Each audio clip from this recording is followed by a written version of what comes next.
Hello, everyone, and welcome to our virtual Wilkes-Barre Connect Spotlight series.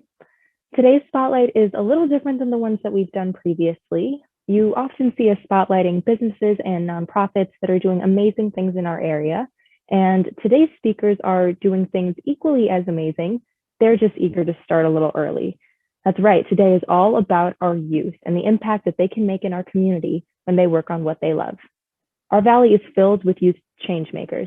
And today we have just a handful of the ones that are really using their unique abilities, interests, and passions to create positive change right here in NEPA.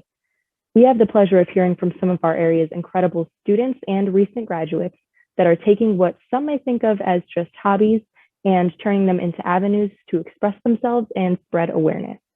We will hear from our featured speaker, Harlan Taybron Jr., and our four spotlight speakers, Abigail Corrigan, Josh Snell, Kathrine Ermeus, and Chris Davis. But of course, before we jump in, our Wilkes-Barre Connect Spotlight Series events would not be possible without the continued support of Penn State Wilkes-Barre through the Invent Penn State initiative. So at this time, I'd like to welcome Dr. Dale Jones, Chancellor of Penn State Wilkes-Barre, to share some opening remarks and introduce our featured speaker. Dr. Jones? Greetings, everyone.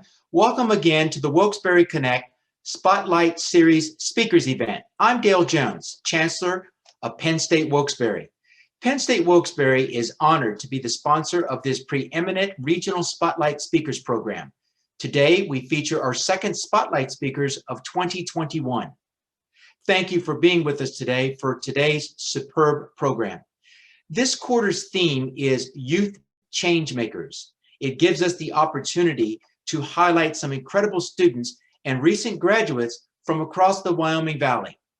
In addition to our featured speaker, we will hear from four spotlight speakers. These individuals bring innovative mindsets to the forefront and use their abilities, interests, and passions to make a positive impact on their communities. Now it is my distinct pleasure to introduce our featured speaker. Mr. Harlan Tabron Jr. is the Director of Youth and Children's Ministry at Mount Zion Baptist Church in Wilkes-Barre. Over the past decade, his life has been dedicated to serving young people, be it coaching track or basketball, working alongside staff of the County Juvenile Probation Office, or in his position at his church. In 2020, Harlan received 2 awards for these efforts: Voluntary Leader of the Year from the Greater Wyoming Valley Chamber and a Meritorious Service Award from the Juvenile Court Judges Commission. Ladies and gentlemen, Mr. Harlan Tabron Jr. In the late 1980s, there was an artist from London who really enjoyed drawing crowd scenes. Now the scenes varied. He drew circuses with trapeze artists, big tops ringmasters with lions, tigers, and bears. He drew busy city intersections with traffic lights, cars, trucks, with people walking their dogs, bustling shops selling goods, and people even catching Uber. Well, taxis. He drew amusement parks with roller coasters, long lines, merry-go-rounds, Ferris wheels, funnel cake stands, and carnival games, all the things we love. Regardless of the scene, they all had one thing in common. Embedded in the picture was a character who was wearing a red and white shirt, a red and white hat, and blue jeans. His name was Waldo. Now, Waldo wasn't in a place that was easy to locate. That artist from London strategically placed Waldo in the oddest places. It was so hard to locate. I enjoyed those Where's Waldo illustration games. Now, depending on your age, you may be thinking, sounds boring. But we didn't have internet like it exists today or smartphones. And if you're an 80s baby or older, you may be enjoying the nostalgia of the simpler times. Regardless of where you fall on the spectrum, the artist was a master at hiding Waldo. But 7 to 8-year-old Harlan was a master at finding him. Before I go any further down our Waldo rabbit hole, let me introduce myself. My name is Harlan Tabron. I'm a Wilkes-Barre resident who spent the last 10 plus years discovering ways to work with children and teens in the city. I'm currently the Director of Children and Youth Ministry at Mount Zion Baptist Church, developing programming and discipling students. I volunteer with the County Juvenile Justice Department in a program called the Youth Aid Panel. This is a group of community volunteers who meet with juveniles who have been arrested in the county for nonviolent crimes. We get to know the student and then assign them tasks that will be a benefit to them and to their community. I also work with the county in a program that addresses disproportionate minority contact with students and law enforcement. This group meets with students and facilitates meetings of law enforcement and students. The goal is that de-escalated interactions in a controlled environment will help future interactions run smoother. I also volunteer with the United Way and read to kindergartners through a program called Real Men Read. I've coached basketball for 4 years, and I've coached track and field for 8 years. And finally, my normal 9 to 5 is human resource specialist for the past 14 years. But let's get back to the real star of this show. That's Waldo. Now, I must admit, when I was a kid, all I saw in these crowded scenes was a fun drawing and a cool way to search. As an adult who is always searching for a relatable metaphor for my next speaking opportunity, I see a little bit more. And with the time that I have left, I hope to share with you 4 lessons I've learned from Waldo. Lesson 1. Don't get overwhelmed by what you see. When you first look at Where's Waldo illustration, it's easy to get overwhelmed. There's just so much to take in. You know you're looking for the man in the red and white hat and shirt, but it's so well hidden. This really shouldn't be that hard, but it is, and it could be frustrating. Now, I graduated from Temple University in 2005 with a bachelor's in broadcasting. I studied broadcasting for 4 years. And if you can use your imagination, my Where's Harlan drawing consisted of a slew of broadcasting opportunities. Options such as radio host, internet radio pioneer, TV producer, sports anchor, video jockey, engineer, set design, scriptwriter, and directing. During my senior year in college, I interned at a public TV station, which led me to an aha moment. I realized that I couldn't do all those occupations. I realized I didn't really want to do just one of them, and scarily, I had a sinking feeling that I may not want to do any of them. Remember, I studied this for 4 years. A slew of questions flood my mind. Why am I coming to this conclusion on the precipice of graduating? Why haven't I done a better job of preparing for this moment? And did I just waste thousands of dollars? So many questions, and I was more overwhelmed than I'd ever been in my whole life. The day of graduation, we went to celebrate at my grandmother's house in South Philadelphia. This should have been a momentous day, but I was very uneasy. I recall sitting on my grandmother's stoop with my dad and telling him, I don't know what I'm going to do now. It was a beautiful May afternoon, and my memory of his words are as clear as that day. He said, "You'll figure it out."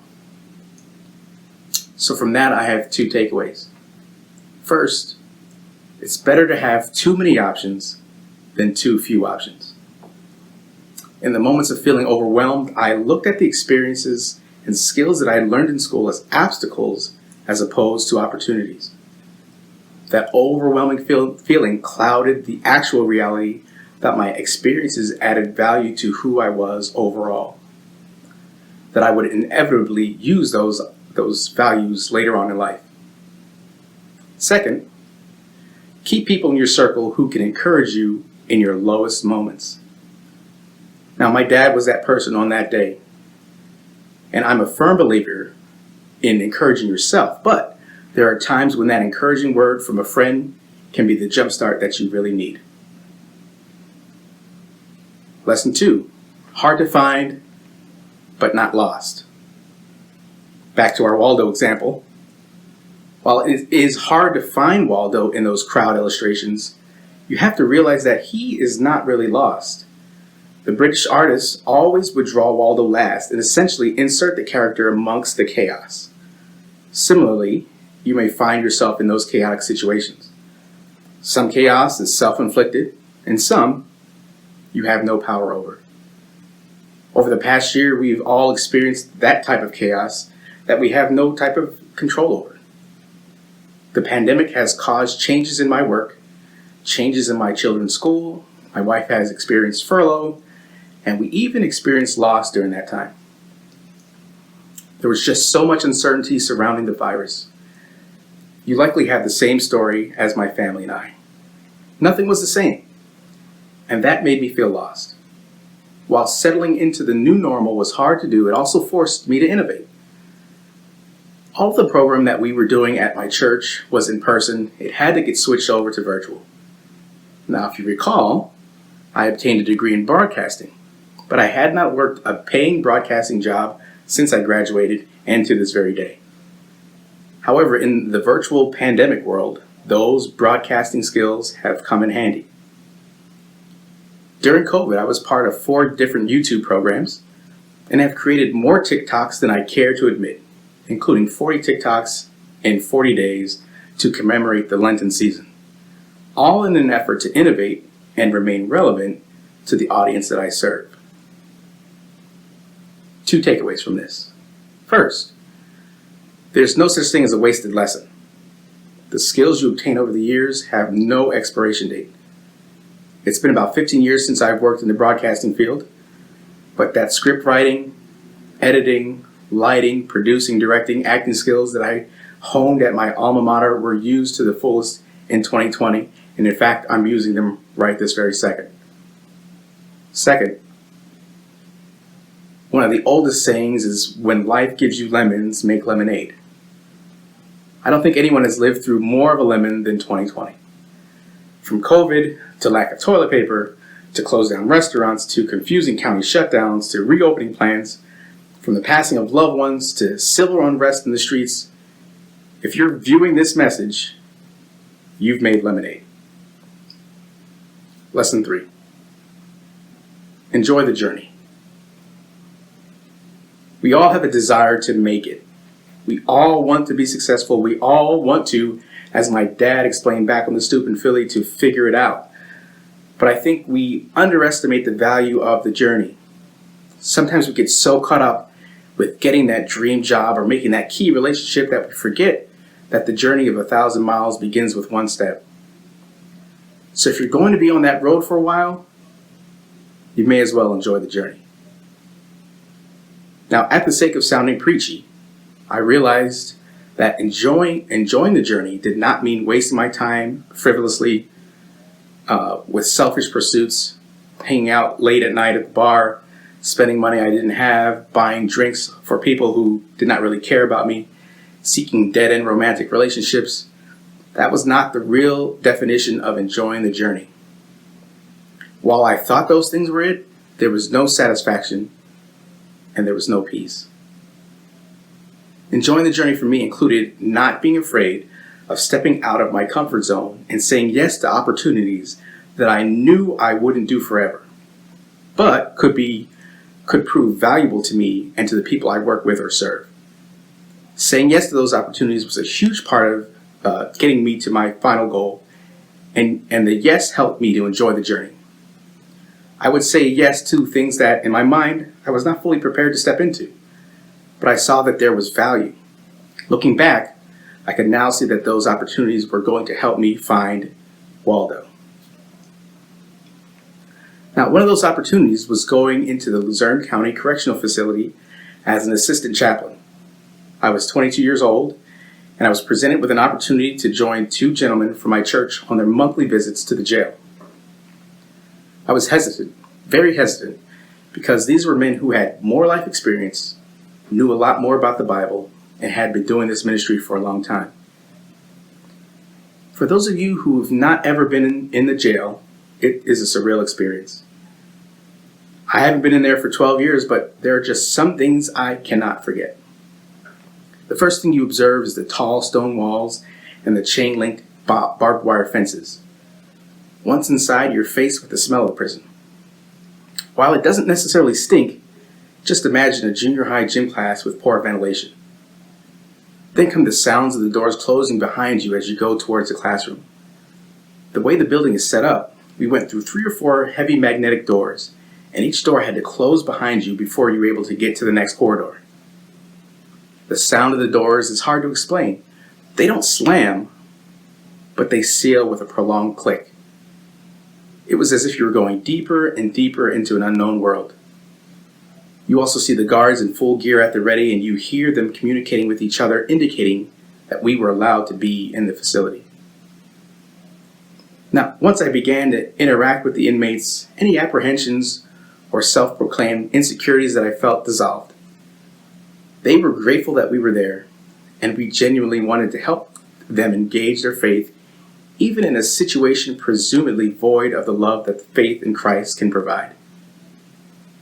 Fast forward to today, and I can see that this early yes to be a chaplain is directly related to my current volunteer work with the juvenile probation, and also the role in my church as director of youth and children's ministries. For it was with this yes that I discovered my passion for people. Unconsciously, I learned people are not resources to get what I want or need. And once I figured that out, I now only have people around so that I could serve them. This is one of my earliest adult memories as a youth change maker, and it was connected to a yes. Lesson 4, finally found Waldo. So it's at this point that our Waldo analogy comes to an end. Or does it? Our famous British illustrator drew every picture with the intent that the viewer would eventually find Waldo and the puzzle would be solved. This is where the Waldo comparison finally contrasts our lives. While the puzzle concludes when you find the man in the red and white hat and shirt, as long as you still have breath in your lungs and a mind to pursue the change you want to see in this world, you will always be searching for the best version of yourself. Now, if you're still listening to this conversation, props to you for rocking with me.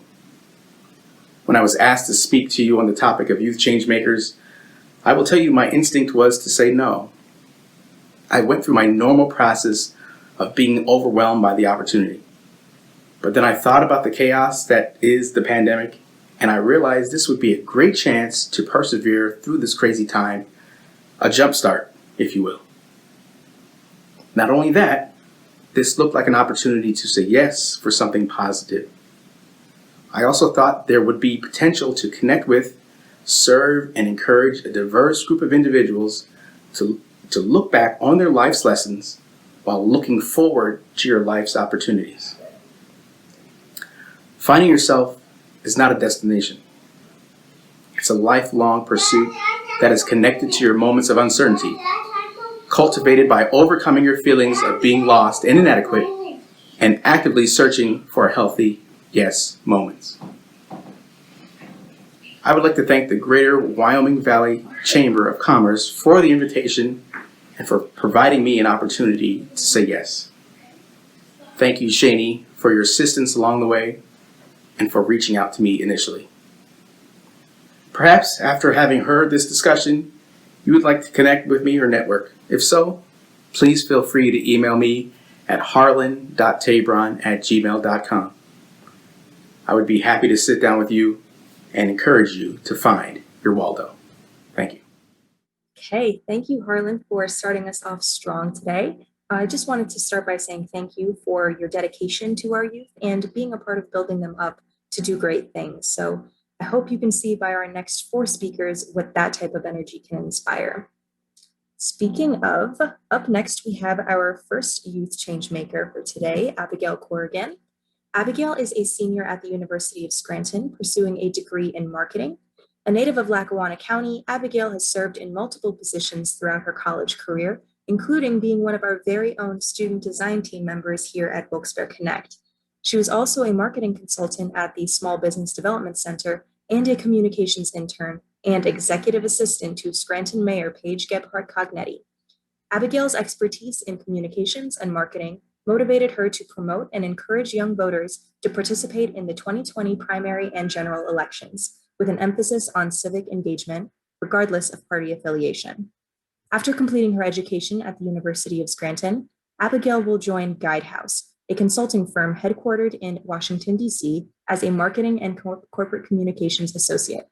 So I'm thrilled to give Abby the virtual stage to talk a little bit more about what she does and how she's creating positive change. So with that, I will kick it over to Abby. Welcome.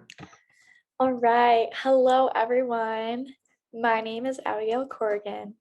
I'd like to thank you all for joining here today and for the team at the Wilkes-Barre Connect and Greater Wyoming Valley Chamber of Commerce for inviting me here today. Many times, this is the opportunity to introduce who I am and what I do. But I probably, like some of you here today, are still trying to figure that out, and that's a-okay. I've always been asked, like all of you, what do you want to be when you grow up? Most times it would be a different answer every time the question was asked to me. I've always tried as much as possible to stay involved and engaged, joining clubs, sports, and trying new things, hoping that I would catch on to something and I'd stick to it. But that was never the case. Right now, I'm finishing up my final semester at the University of Scranton, where I'm completing a degree in marketing. And that decision took 2 years to make. With my chaotic indecisiveness and passion to stay involved, I took on many internships throughout the course of my college career. One being a design team member for the Wilkes-Barre Connect. So full circle there. But throughout those internships and throughout gaining real world experience, I came down to one thing, and was that I wanted to make an impact. I wanted to make an impact on my friends. I wanted to make my family proud and make an impact on my family. And I wanted to make an impact on my community too. I always felt that I felt greatest when I was volunteering through school or through my sports. I loved just making a difference, making people happy. But in times like this, that's very hard. As you've seen through the past year, there's complete divide in our world, complete indecisiveness in what people think and how people feel about certain subjects. And I never liked that. I never liked the conflict of, disagreement, right? I never liked to see people disagree, but it's bound to happen. So that was something that always crossed my mind when I was, figuring things out. And so one thing that I've truly discovered throughout my internships was that a lot of times I was trying to figure out how to make people happy. And one thing that I found for sure is that it's never going to happen for everyone. So that being said, I really liked the idea of making a difference. Through my internships, I was a business consultant at the Small Business Development Center. I was a marketing intern at the University of Scranton, where I used social media platforms to relay information, worked with the Royal News to write articles, relay information at that point. And then I found myself looking towards an opportunity with the mayor's office in the city of Scranton. So I started off as a communications intern there, right at the brink of the beginning of the mayor's administration in 2020. From that point, the mayor's office had no social media, no real way of communicating with residents. So it was really hard to see how there was so much going on in the city, so much going on in the administration, and why that wasn't being transparent to the residents and community members of the city. So from January of 2020, we began the first social media accounts for the city of Scranton. So we made a LinkedIn where we could post new jobs and give insight into employment in the city. We made an Instagram where we could post graphics celebrating holidays in our community and also information and resources. We started the Facebook where the mayor does her weekly town hall where she gives updates in real time and answers questions in real time. And we made a Twitter where we can engage with other community resources and with people throughout the world. So right then and there, I found myself really happy to be using my marketing experience and using my communications experience in the real world and making a real difference in my local community. From that point forward, we were really involved with the 2020 census, which happened obviously last year and only occurs every 10 years. So the last time that the census happened, I was 11 and had absolutely no idea what it was all about. So it was really cool to learn about, what makes an impact not only in the community, but throughout the world, and how the census gives us resources and gives our community the help it needs to improve based on population. And then next we did the 2020 election. So that was a huge deal last year, where what we really needed to do was get people engaged, get people involved and excited about voting, especially mail-in voting throughout the COVID-19 pandemic, and making sure that people had the resources to make valid decisions in their voting choices. So, I think about how all of these things came into play in my life and throughout, throughout the world. And I really found a passion for making a difference and being able to relay information to people throughout the community. So I started full-time in the city back in July as the executive assistant to the mayor. And right then and there, I got a front row seat to, everything that happens in the city, and how much this administration can make an impact on the community. So I found that, being a mayor isn't a political role, right? You're not a Democratic mayor, you're not a Republican mayor, you're not an independent mayor. You are the mayor of a city. You're able to make the policies that you decide on. You're able to agree and disagree with others. But when you show up to be a mayor every day, you're not leaning left or right. You're showing up to make sure that community has what it needs. You could advocate for what it needs and make sure that your residents are okay, especially in the midst of a pandemic. So right then and there, I found a passion for, being able to be someone that is for others. And that all goes back to the Jesuit mission of cura personalis, care for the whole person, that I learned at the University of Scranton. And being able to not have to choose sides, and how to stay engaged, but also encourage others to stay engaged too. The mayor can only do so much, but when we can't tell people about it and we can't get people excited to vote, to fill out their census, and make sure that their community is safe throughout the COVID-19 pandemic. How do you do it? How do you relay the information if you don't have the platforms? So, I walked into the mayor's office a little skeptical that, I wasn't a political science major. I wasn't, in government or in public policy, and I was in marketing. But I really use that as a strength to kind of, relay that information, to communicate that information, to sell the city like you'd sell a business in marketing. So why I'm here today is really to just relay how I became so passionate about civic engagement. And I think it just all comes back to being able to make an impact on others. I think that when you talk about what you want to do when you grow up, I found that shifting it to who you want to be when you grow up really makes a difference. And still to this day, I'm not really sure what I want to do in 10 years, but I know that I want to continue to make an impact on people.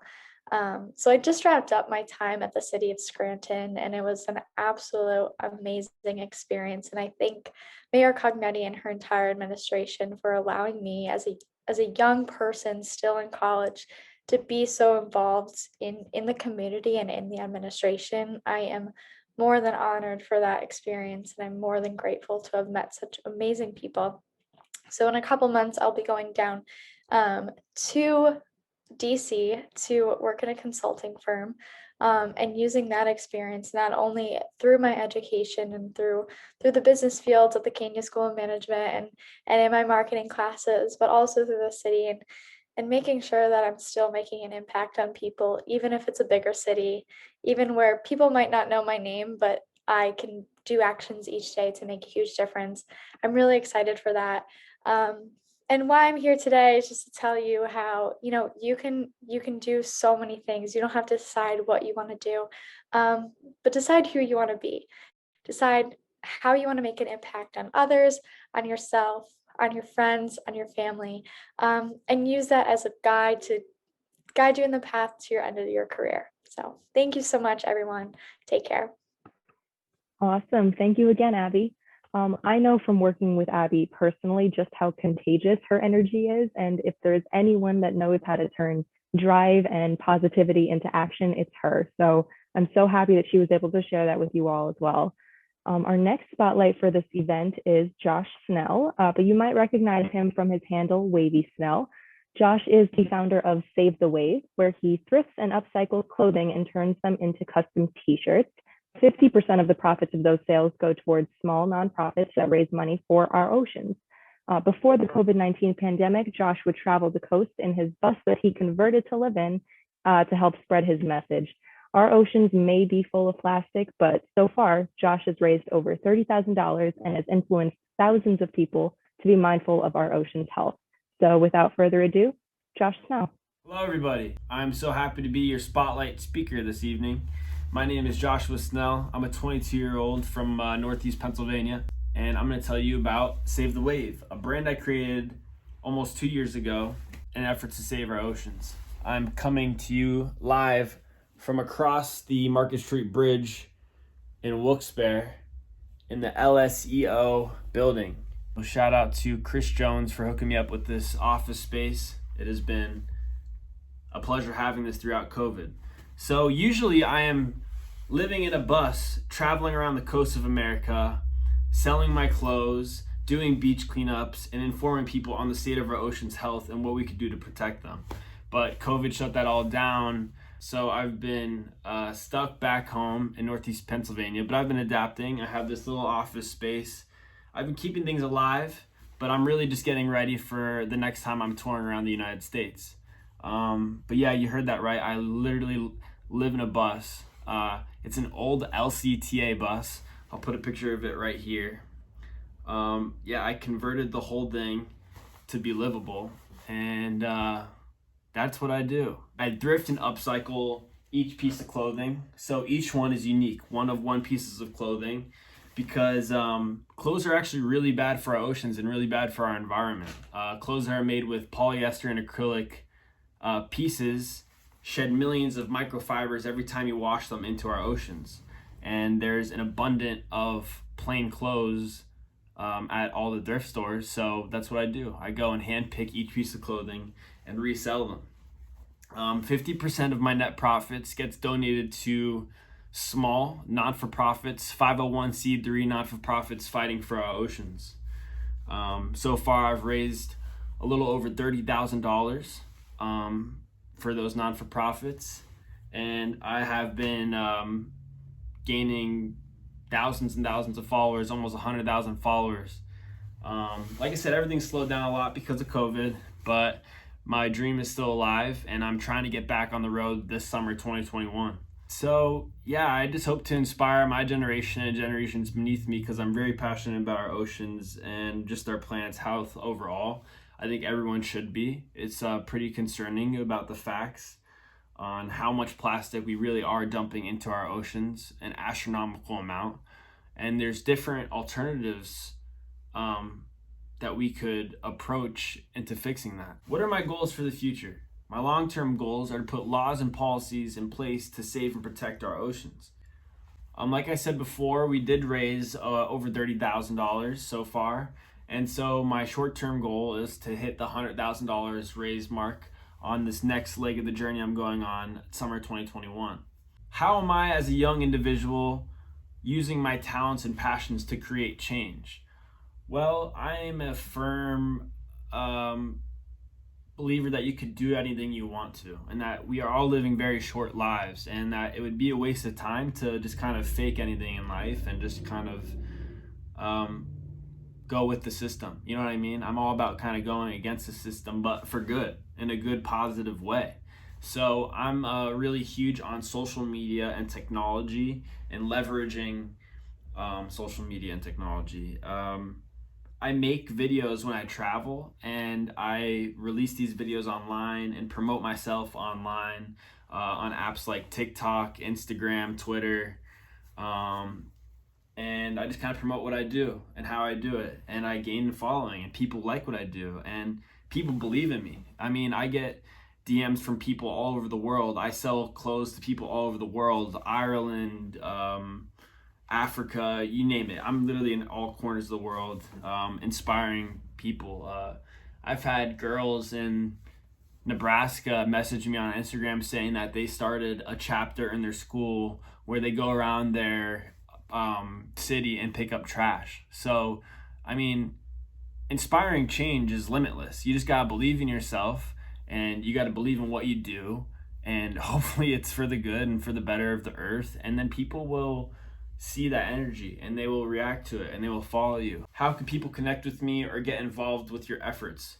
So Save the Wave is the slogan, but Wavy Snell is where you can find me. That's who I am. I'm Wavy Snell. You can find me at wavysnell.com, Wavy Snell on all social media platforms.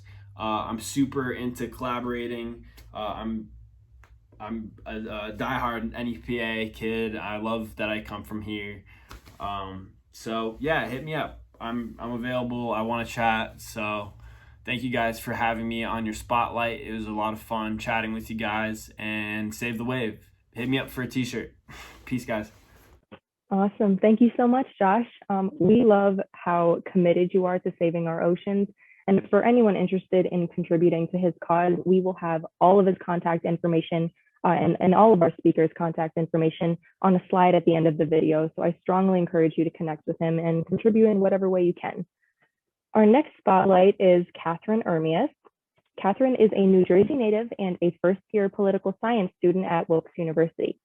Kathrine has been singing since she was young, and she has grown it into her talent.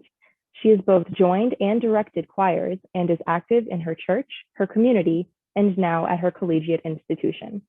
She has hopes of continuing her studies to law school while still using her talents as she grows to inspire others. So we're very lucky that she's able to be here today and share her story with us. So I will go ahead and hand it off to Kathrine. Good afternoon, everyone. My name is Kathrine Ermeus. I'm 18 years old, and I'm a first-year political science student at Wilkes University. I'm honored to be able to speak to you all today, and I'm grateful for the opportunity to be here. Thank you to everyone involved that helped me to get to where I am today, and for the invitation to be a quarterly speaker in this event. Being at Wilkes University has allowed me to connect with individuals like never before. Growing up, I always knew that I wanted to help others and to be an active member in whatever community I found myself a part of, whether that be my school community in town or my community at home. It wasn't until further down the road that I realized that being a change maker is a work of heart, but it can also be done in a number of ways. Growing up in schools where there aren't many people that look like you is very overwhelming. Learning to interact with others that may not understand why certain things aren't okay, or why it is important to educate and help unify not only yourself and the people around you, is a lot to take in at a young age as well. I was privileged to grow up where there was a safe space for learning about the importance of things like diversity and inclusion. This inspired me and continues to inspire me to take what I've learned to help educate others on my own as well. My involvement with working to educate others in regards to race relations and ensuring that there is a safe space for individuals of so many different backgrounds brought me to Erica Acosta's office when I got to Wilkes University. I was introduced to the Multicultural Student Coalition here and other important events promoting diversity and inclusion, which led me here, and I'll get to that point in just a moment. Music has always been a big part of my life. One thing that I have always loved to do is sing. I've been singing since I was 4 years old, and I couldn't imagine a life where singing wasn't a part of it. I grew up singing in a number of my church's gospel choirs, school choirs, and singing at events in and out of high school. I've sung at banquets, church events, birthday parties, conferences, and now at Wilkes, I found new ways to use my God-given talents to inspire. After finding myself in Mrs. Acosta's office and allowing ourselves time to get to know each other, she eventually found out that I could sing. My first event was on October 1st, 2020, last semester. I was asked to sing the hymn, Lift Every Voice and Sing, also known as the Black National Anthem, at the Race Matters Vigil hosted by the Multicultural Student Coalition and the Wilkes University football team. This event was hosted in remembrance of all the lives lost to police brutality in light of what we had witnessed just last summer with George Floyd. After singing at that event, many doors opened. I'm honored to be able not only to speak about these things, but to be able to share a message through song as well. After singing at the vigil, I was invited to sing at events with the NAACP Wilkes-Barre chapter for Martin Luther King Jr. Day. I was later invited in early February to sing at the Black Scranton's Project annual Pan-African flag raising for Black History Month. This event was my first public event and was certainly one of my favorite events so far. I have done numerous events at my university, such as singing the national anthem for a few of them. I have most recently sung Rise Up by Andrew Day at our Wilkes University's Giving Day, which was certainly a pleasure to be a part of. My largest event thus far would be singing at Senator Bob Casey's Black History Month event, Bending the Arc, Celebrating Catalysts for Change, for which I am eternally grateful. It was wonderful being able to work with individuals from his office, and it was a great experience for me on the business side as well, learning how to create and fill out certain documents. Through this, I was able to get a look at what meetings outside of the extracurricular activities might look like, and it was nothing but a smooth experience. With everything that has happened so far in just 1 year of my college experience, I am unbelievably excited about what is to come next. I'm a firm believer that writing your own goals down will help you get there because so much of what I've written down and have been praying for is already in progress. My goal is to be able to continue to inspire and to be an available resource to my school community and beyond. I hope to continue to excel in my academics and to properly prepare to bring the best of me into the workforce in order to continue making change. My goal is for my extracurriculars to continue to allow me to inspire inside and outside of the school. I also hope to be able to sing at more events in the near future because I'm blessed to say that I love what I do. I hope that my voice and its capabilities will continue to grow stronger. Creating change with my singing is something that I am eternally grateful for. When you put your emotions into your performance and don't just stand on a stage in hopes of emitting perfection, others feel that. I never get tired of hearing how touched people are by my performances. I know that if they feel shifted positively by the words that I sing, that I'm doing something right. My goal is always to sing with feeling and with purpose, because without that, your audience just hears a performance and they miss the message. Every song has a message, and I try my best to help spread that message with the voice in the right tone and with the proper performance. With every event, I ask myself, why are you doing this? Because without a purpose, the message is meaningless. I want to continue to be a change maker and not just a notable figure. I know that message could get lost along the way, and I hope to never lose sight of what's important. And if and when I do, I want to make sure I don't stray too far away from the task at hand, and that is to make a positive impact and great change. A definition of a change maker that I really liked was this one. A change maker, defined, is an innovator who focused on changing the world around them into a better place for all. I don't take that opportunity that I am granted lightly. I appreciate being recognized as a change maker, not for the accolade, but because it means what I'm trying my best to accomplish is taking me somewhere. It's helping others, and my work is not in vain. It is only the beginning, and I know that my job as a change maker is never truly done, because the people that I've touched carry what was taught and share it with someone else, and that is truly what's powerful. I hope to continue to be able to inspire others, continue singing with a purpose, standing up for what I believe in, and continuing to be a change maker. Thank you for this time and for allowing me to share with you in this installment of Wilkes-Barre Connect Spotlight. I wish you all the best as you continue to contribute to our community. Thank you. Okay, thank you, Kathrine, for bringing your talent and your passion into this area and contributing to our region. We are so appreciative. It just goes to show that what some may think of as a pastime can be the perfect outlet of expression for others. And that actually leads me into our final spotlight for this event, Chris Davis. Chris is one of the owners and co-founders of Electric City Esports, LLC, a marketing and consulting esports agency located near its namesake city, Scranton, the Electric City, Pennsylvania. A native of Northeastern Pennsylvania, Chris attended the Pennsylvania State University and in 2019 graduated with magna cum laude honors, obtaining a bachelor's degree in corporate communication with a minor in business.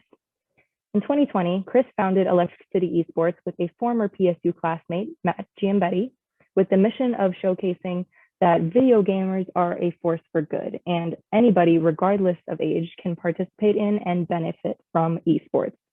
Today, Electric City Esports operates in 3 primary areas: esports consultation, video game streamer marketing, and esports events. As an owner, Chris oversees all company operations, using his role to focus on communications and marketing of the company. Chris is a strong advocate of implementing esports at schools and using his business to serve the Northeastern Pennsylvania community and beyond through esports-related events. Chris is on a journey to represent the Northeastern Pennsylvania region, believing esports can be the next industry to plant its roots right here in the Valley. Esports is the future of gaming, and Chris is working every day to help clients be a part of the next generation of sports in this country. So with that, I'll give the floor to Chris.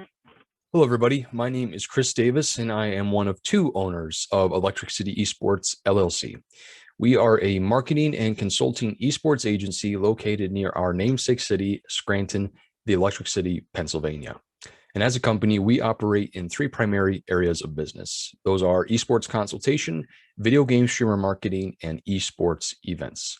I would like to thank Wilkes-Barre Connect for asking me to speak here today. It is an honor to share my story with the local community, and I hope to connect with some of you in the future. So about Electric City Esports, it's a funny thing. Electric City Esports was never supposed to happen. And what I mean by that is myself and my business partner, who is the other owner, Matt Giambetti, both graduated from Penn State Scranton in 2019. We were both in the same program for corporate communication, and we both headed off to our jobs right after graduating from school. We were both lucky enough to have jobs waiting for us upon graduation. But you know, life has a funny way of changing your plans. I went to work at a digital marketing agency in Harrisburg, and while I loved the work that I was doing, I did not like the environment that I was doing it in. I am not a city person, and to some, maybe Harrisburg is a very tiny city, but as somebody that grew up in northeastern Pennsylvania near Lake Wallenpaupack, that region, city life is not for me. Too big, too noisy, and again, the environment that I was kind of in for work was also not something that I was really passionate about, nor could I see myself doing long-term in the future. So I had to make a tough call and leave the security and stability of my job. And, you know, keep in mind, I had nothing lined up for me, waiting for me when I got back home. There was no new job. There was no direction, but I did have a passion in me to do something in northeastern Pennsylvania, to give back to the area in some way. And I wasn't really sure how I was going to do that. So I had to kind of wait out and see what was actually going to happen in the future. Now, to keep a long story short, in the fall of 2019, Matt Giambetti and I got together, and at the end of what was supposed to be just a simple coffee get together, we both found out that we had a passion to do something business-wise, entrepreneurial-wise. And so we went to the Scranton Launchbox through Penn State and got some direction from the folks there and found our heading as a business, esports.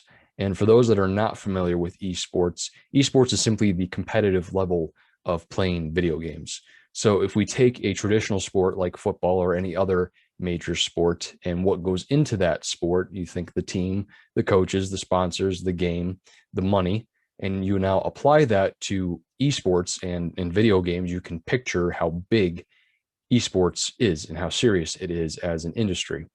And esports, you know, is truly the next sport sweeping the globe, and has been for a while, and is now gaining a lot of more mainstream acceptance and popularity here in the United States. So knowing that there was really no stopping esports in the sense that the industry was only emerging, Matt and I knew that we wanted to be a part of this emerging industry.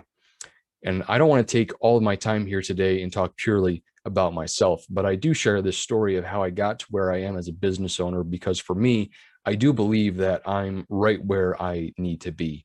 That is being a business owner and resident of northeastern Pennsylvania. I have lived in NEPA all my life, and growing up, I heard countless stories from my parents and my grandparents and others about living here, you know, several decades ago, and obviously up to modern times. But also, I loved looking into the history of the region. I'm super passionate about the coal mining industry. I have ancestors that were here in the area working in those mines, the railroads, so on and so forth. And in general, the massive amount of history tied to Pennsylvania, the state. So growing up today, I've just had a very strong connection to this region. And I decided when I went into business, the industry of esports, I knew that this was my way to help bring industry and innovation back to northeastern Pennsylvania, and that this was my means of helping contribute to the history of this area, but also contributing to the local community. So it is my goal and my ambition to use my position as a business owner to help effect positive change here in our local communities into the future. Electric City Esports hopes to grow the presence and acceptance of esports through two major areas of our business: esports consultation and esports events. And to kind of just give you a quick rundown of both areas of business, esports consultation is our endeavor to help schools, whether they be K through 12 or college level, implement esports, whether that be a team, a program, a facility, whatever the school's needs are, we want to help and we can help. We want kids in this area to be able to grow up and grow their passion for video games and do it in a structured environment that can ultimately help them with future opportunities. Growing up for myself, gaming was considered a nerdy thing, and I didn't really share my interest outside of my friends. And so I want kids today, whether they be 5 years old or 15 or younger or older, have the opportunity to play the game that they love and do it in such a way that can afford them opportunities into the future with college and beyond that. Colleges, universities, high schools are starting to recognize that esports is something that they should be a part of, and they are grabbing onto it. So I want to see as many students locally have the opportunity to be recruited and take their skills and passions to the next level. And on the other side of things, our esports events side of business is truly where we hope to work with the local community as much as possible. And we have already done that. We recently held our debut esports tournament. And although the participants had to be digital for the event, we were able to be in person at a venue broadcasting our tournament stream. And, our venue was Sky Zone Pittston. So our venue location was local. We had local sponsors. We had local participants. We want to see our events and our tournaments pull in the local community as much as possible. I want to see esports events draw people here and have young people see this area as more than just the home of the office. And I know I have that as a background behind me, but there is truly more to this region than we'll say downtown Scranton and a few landmarks that are about the office. There's so much more, and I would love to see esports be something that draws people here and utilizes as much of the local community as possible. And, at the end of the day, I am working to use my education and all the skills that I have amassed since going to school to help give as much of my energy back to Northeastern Pennsylvania. I believe in NEPA, and that's why I planted my roots here as a business owner.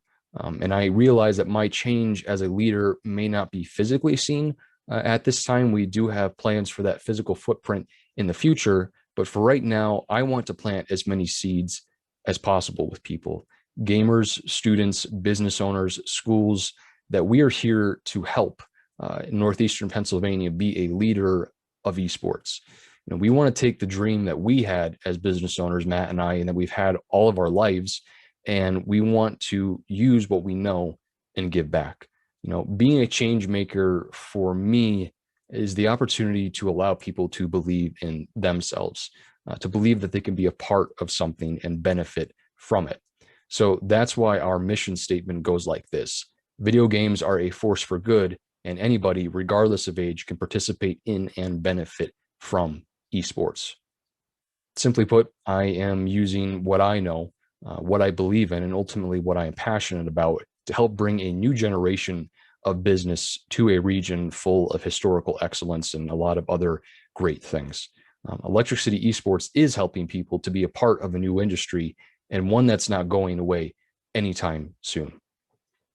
So I want to thank everybody again that tuned into today's session, and thank you again to Wilkes-Barre Connect for giving me the opportunity to speak here today and for believing in my business. And I can't wait to see what the future holds for this region. I know that there are many great businesses and business owners, newer ones such as myself, who are bringing new ideas and innovation to Northeastern Pennsylvania. And I cannot wait to work with them to help grow Northeastern Pennsylvania. Awesome. Well, thank you, Chris, for sharing your story with us and for being so committed to NEPA. We wish you the best of luck in growing your business here. And with that concludes our lineup of speakers for today's Spotlight event. We are thrilled to be able to bring awareness to some of these youth change makers in our community that go the extra mile to introduce new ideas and opportunities to our area. I hope that you can see by their energy, their commitment, and their love for the community just how fueled these people are to create positive change here. And it's drive like that that helps us fulfill our mission to elevate the Valley and progress our region as a whole. So we can't thank them enough for putting that energy out there and sharing their stories with us today. If you'd like to connect with any of the speakers you heard from today, I strongly suggest that you reach out to them via the websites, social media handles, and emails listed here. As you saw, these people are doing amazing things for our region, and connecting with them can only help them spread their messages across the Valley. Also, if you know of any youth change makers in your communities or networks, I encourage you to do the same thing for them. Let's help give our youth the support and connections that they need to do great things and inspire others like them to put their ideas into action. And I promise you, it will really leave our region for the better. I want to again thank Dr. Jones, Chancellor of Penn State Wilkes-Barre, for sponsoring our Spotlight events. We couldn't do it without your partnership and your support through the Invent Penn State initiative. A huge thank you to our featured speaker, Harlan Taybron Jr., for your contributions, and of course to our 4 amazing spotlights, Abigail Corrigan, Josh Snell, Kathrine Ermeus, and Chris Davis, for participating today. We wish you all the best of luck in what you do, and we hope to see great things out of you in the future as well. So with that concludes this Wilkes-Barre Connect Youth Changemakers Spotlight Series event. Be on the lookout for our next Spotlight installment in September. I hope you all stay safe, and thank you for watching.